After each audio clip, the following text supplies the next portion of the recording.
c'était en fait sur sa famille à lui, ses pauvres enfants. Alors on voit, hein, ça ce sont des images qui datent de quelques minutes, le cortège qui a traversé tout Los Angeles, autoroute bloquée, pour que les voitures puissent rejoindre Staples Center. Mme Valls, je me tourne vers vous. Est-ce que, paradoxalement, cette douleur d'enfance n'a pas aussi fabriqué l'artiste qu'il est devenu? Bah si.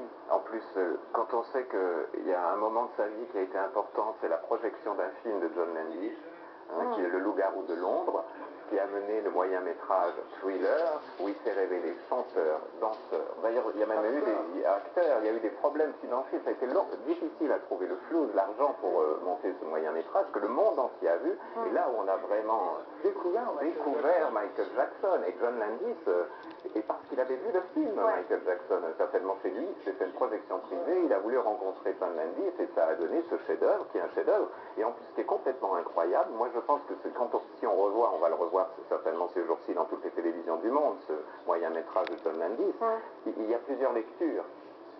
Parce que, alors on voit un thriller justement, on voit on peut avoir plusieurs lectures de ce clip, de ce moyen-métrage, Élise Lucet, si vous le permettez. Je vous en prie. C'est que, en ce moment, par rapport à cette crise mondiale, on quitte l'époque des banquiers vampires pour être dans le monde des zombies.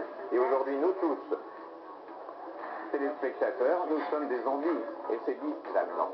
Qu'est-ce qu'on pense, Manu Katché? Je n'avais pas eu cette analyse-là. Quelle anticipation, en tout cas, réussir à l'époque à penser, qu'on pouvait faire un clip comme un film, personne avant lui ne l'avait fait. N'oublions pas, Élise, qu'avant même cela, au niveau de MTV, quand MTV est apparu, il y avait